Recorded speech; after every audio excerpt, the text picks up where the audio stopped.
Velázquez was a master of getting a likeness of his subjects in a clear and simple way. We need to take a moment to talk about getting a likeness.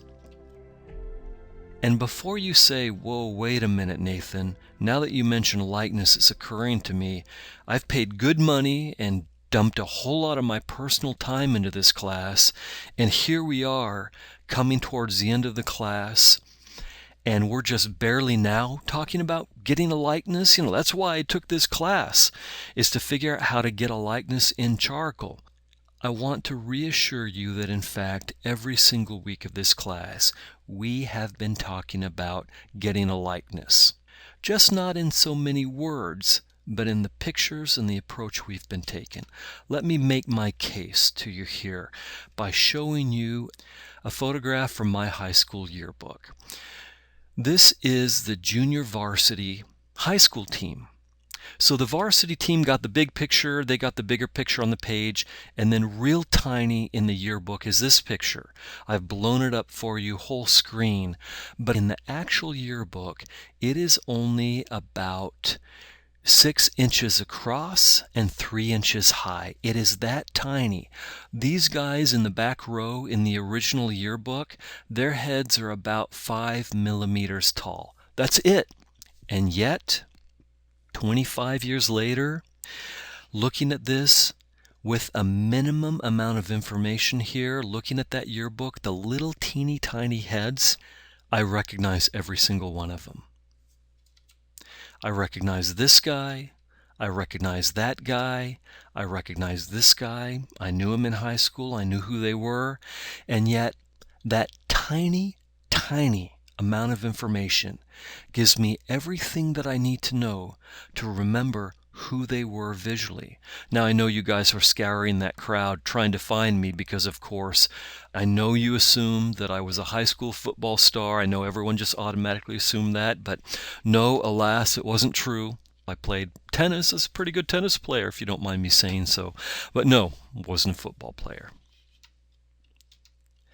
But our relevant point, this tiny amount of information gives us a likeness, because we want to believe that if we just get that tiny nuance in the eye, we just get the curve of the eyelid right, the curve of the flare of the nostril, the curve, the up and down, the in and out, the subtlety of the mouth, if we just get those subtleties, observe them just right, and draw them just right, we will get the likeness of our subject. Well, that's to a degree true. Every subtlety of our subject is part of their likeness. But getting all of those subtleties perfect will not give us a likeness until the underlying value structure is working. Because what suggests a likeness most powerfully to the human mind is the big, broad masses and shapes of the face. The simple value structure that we have been talking about every single week. The first couple of weeks, the big, broad structures done with line. And then every single week since then, the big, broad, clear value structures. Those are what give us the likeness. And then the subtleties sit within those.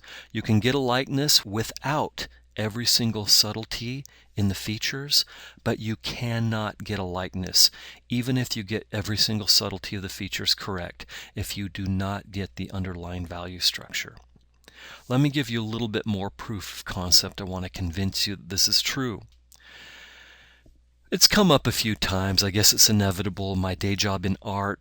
A movie we worked on and made that we're so proud of is the movie How to Train Your Dragon. It was well received by critically and by the general public. And this is the crew. These are the people who brought you that movie.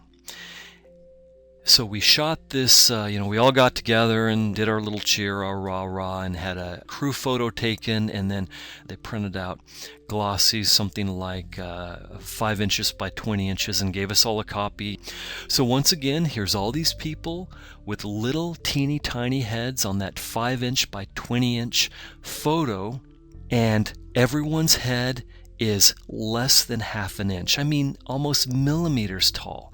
And yet I can recognize with a tiny, tiny, minimal amount of information. Just that much, that's all there is. And yet I can recognize every single one of these people with the minimal amount of information. And so in my live class, I showed this image to them and asked, did any face look familiar to them? And they got it. Yes, most of you haven't had the opportunity to meet me in person, got into art rather than some kind of more visible subject because you don't have to look good, so I don't have to worry about how good or bad I look. But this is me right here. And my students were able to recognize me with that minimal amount of information. So there I am, my smiling visage. That is what I look like. And that's all you need to know about what I look like to get my likeness. All right. Hope that's persuading you of this idea about the simple value statement for a likeness. You may have noticed in the many demos I've done for you in the step-by-step drawings that a critical stage in my drawings, in fact, looks very much like this. Remember last time? Remember when we were looking at ambient light and I made the point that as I was trying to get the clear, simple statement of the lighting, I did a rough blocking of the value structure. And remember how that blocking looked very much like this? My case to you is, if you think like this and block in the simple value structure, it will give you the luxury to then push and pull and kind of make adjustments easily and subtleties, and then bring in the individual details that will finalize and refine the likeness. Here's a few examples. This image that we just looked at by Velasquez is not all that different from this yearbook photo idea that gives us a likeness. And this painting by John Singer Sargent also is not very far removed from that simple value statement that we've been discussing. And in our introductory discussion from Zhao Ming Wu, I'll show you something from him in a moment.